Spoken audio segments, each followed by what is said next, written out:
Welcome to the channel dear students. ये आपकी class 11th की जो बुक है स्नैपशॉट्स, उसका फर्स्ट चैप्टर है the summer of the beautiful white horse और इसके राइटर है विलियम सैरियन। ये स्टोरी मैंने 2 पार्ट्स में कवर की है। ये पहला पार्ट है। पुराने अच्छे दिनों में जब मैं 9 ईयर्स का था, यानी नरेटर जब 9 ईयर्स का था, उसने उस टाइम की अपनी एक स्टोरी एक्सप्लेन की है। वो बोल रहे हैं कि जब मैं 9 साल का था और मेरी जो दुनिया थी वो इमेजिनेशन से भरी हुई थी और जो मेरी लाइफ थी बहुत इस मिस्टीरियस थी। मिस्टीरियस तो होगी क्योंकि जो 9 ईयर्स का दौर होता है वो पूरा कल्पनाओं से भरा होता है। हम लोगों ने अपने इस लाइफ में, अपने 9 ईयर्स की लाइफ में कितने सारे कार्टून देखे, कितने सारे सीरियल्स भी देखे हैं जो हमें ऐसे लगता था कि बस जैसे उसमें करेक्टर है हम लोगों की लाइफ भी वैसी ही हो, but it is not real. बस इसमें भी ऐसा ही था। उन्होंने कहा कि मेरा कज़िन मुराद, जिसे मेरी फैमिली में मेरे सिवाय सब लोग क्रेज़ी कहते थे, सुबह सुबह 4 बजे मेरे घर पर आया और मेरे रूम की विंडो को टैप करके मुझे जगाया। जब मैंने उसकी आवाज़ सुनी तो मैं बेड से उठ करके खड़ा हो गया और खिड़की के पास देखा तो मुझे अपनी आंखों पर बिलीव नहीं हो रहा था। उस मॉर्निंग में जो सुबह की 4 बजे थी उसमें बहुत गर्मी थी और लाइट इतनी पर्याप्त दिख रही थी, ऐसा लग रहा था जैसे सुबह का 6 या 7 बजा हो। फिर मैंने उसकी तरफ देखा तो वो एक वाइट हॉर्स पे बैठा हुआ था। मेरी आंखों को विश्वास नहीं हुआ। मैं फटाक से विंडो के पास दौड़ करके गया और मैंने अपने सिर को बाहर निकाल करके अपनी आंखों को रब किया। रब करके देखा तो मुझे अपनी आंखों पर बिल्कुल भी विश्वास नहीं हो रहा था। वो आर्मेनियन लैंग्वेज में मुझसे बोल रहा था, यह एक हॉर्स है, तुम ड्रीम नहीं देख रहे हो, जल्दी करो अगर राइड करना चाहते हो। मुझे पता था कि मुराद दुनिया के लोगों के जैसा नहीं था। वो बहुत इन्जॉयबल लाइफ अपनी जीता था और सबसे बहुत अलग अलग रहता था, लेकिन ये तो कुछ ज़्यादा ही हो गया था। मुझे इस बात पे बिल्कुल भी विश्वास नहीं हो रहा था और जो ये मेमोरी थी ना, मेरी लाइफ का बेस्ट पार्ट थी। मुझे बहुत अच्छा लग रहा था। एक तो हम लोग बहुत गरीब थे और दूसरी तरफ मैंने ये देखा कि मुझे बिल्कुल विश्वास ही नहीं हो रहा था, क्योंकि जो हमारी ट्राइब थी वो बहुत ज़्यादा पुअर थी। हम लोग बिल्कुल पॉवर्टी लेवल में जी रहे थे और जैसे तैसे हम लोग अपने पेट को भर रहे थे। ये किसी को भी नहीं पता था कि हम लोग कितनी पॉवर्टी से गुजर रहे थे। But we were famous for our honesty. लेकिन हम लोग अपनी ऑनेस्टी के लिए बहुत फेमस थे।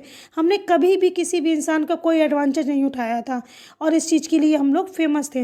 हॉर्स को मैंने देखा तो मुझे बहुत अच्छा फील हो रहा था। मैंने उसकी स्मेल को सूंघा, फिर मैंने उसकी ब्रीदिंग को भी सुना। मैं बहुत एक्साइटेड हो गया था और उसे देख करके तो मैं बस ये सोच रहा था कि ये मेरी फैमिली के लिए, मेरे लिए और मुराद के लिए बहुत कुछ हो सकता है।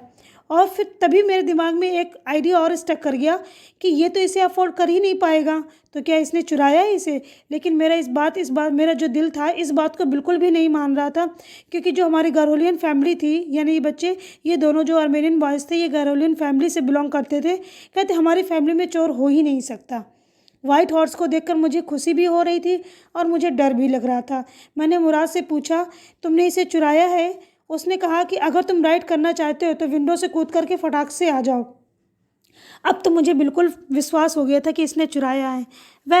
एक हॉर्स राइडिंग को चुरा करने के लिए अगर हम उसे चुराएं तो दूसरी चीज़ों के चुराने से जैसा नहीं है, उससे अलग है। और थोड़ा थोड़ा मुझे ये भी लग रहा था कि इसने चुराया नहीं है। मतलब अगर कोई हॉर्स को बहुत प्यार करे या हॉर्स राइडिंग के लिए मुराद की तरह और मेरी तरह अगर क्रेजी है और इसके लिए अगर वो हॉर्स को थोड़ी देर के लिए ले ले तो उसे चोरी नहीं कहेंगे। हाँ, उसे चोरी हम जब कहेंगे जब उसे हम ले लें और लेने के बाद उसको हम बेचने की सोचें, तब वो चोरी कही जाएगी। मैंने उससे कहा कि रुको, मैं कपड़े तो पहन लूँ। तो उसने कहा ठीक है, हाँ हाँ जल्दी पहन करके आओ। मैं फटाक से कपड़े पहन करके खिड़की से कूद करके उसके पास खड़ा हुआ और मैं जंप करके हॉर्स पर उसके पीछे बैठ गया। उस साल हम लोग टाउन के बाहर वाले एरिया में रह रहे थे, जहाँ पर हमारे घर के पीछे बहुत सारे बगीचे थे, जैसे वाइन यार्ड्स, ऑर्चर्ड्स बहुत सारे थे और हमारे बगल से शहर के लिए रोड भी निकला हुआ था। बस केवल विदिन 3 मिनट्स हम लोग ऑलिव एवेन्यू में पहुंच गए थे।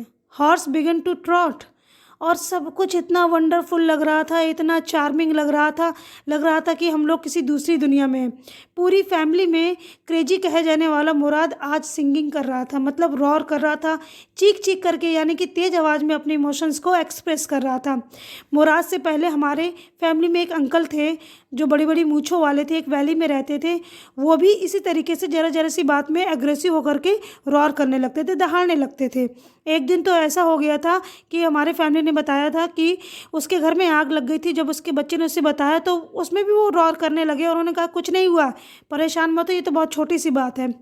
मुराद के फादर तो जोराब थे और मुझे लगता है कि कोई भी फादर अपने बच्चे की बॉडी का फादर हो सकता है बट नॉट हिज सोल, लेकिन उसकी सोल का नहीं। हम बस एंजॉय ही कर रहे थे और हम अपने घर से बहुत दूर आ गए थे हॉर्स राइडिंग करते करते। एट लास्ट मुराद मुझसे कहता है कि अब तुम नीचे उतरो, मुझे अकेले राइड करना है। तो मैंने उससे पूछा कि जो हॉर्स है मुझे भी अकेले राइड करने देगा? तो उसने कहा ये तो हॉर्स पर निर्भर करता है। वेल तुम अभी नीचे उतरो। तो मैंने उससे कहा कि हॉर्स मुझे भी अकेले राइड करने देगा? उसने कहा तुम भूलो मत, मैं हॉर्स को लेकर कहीं दूर जा रहा हूँ। मैंने उससे कहा कि ठीक है, तुम याद रखना। मैं नीचे उतर गया। उसने फिर किक लगाई और किक लगा करके तेज़ आवाज़ में उस हॉर्स से कहा वज़ीर रन, मतलब उससे कहा कि तेज़ से दौड़ो। और हर्ष मेरे देखते देखते वो हॉर्स बहुत तेज़ से दौड़ लगा करके मेरी आंखों के सामने से ओझल हो गया और ये मेरी आंखों का सबसे लवलीस्ट सीन था। सो ये आपका फर्स्ट पार्ट था। सेकंड पार्ट हम नेक्स्ट वीडियो में कवर करेंगे। Thank you so much for watching.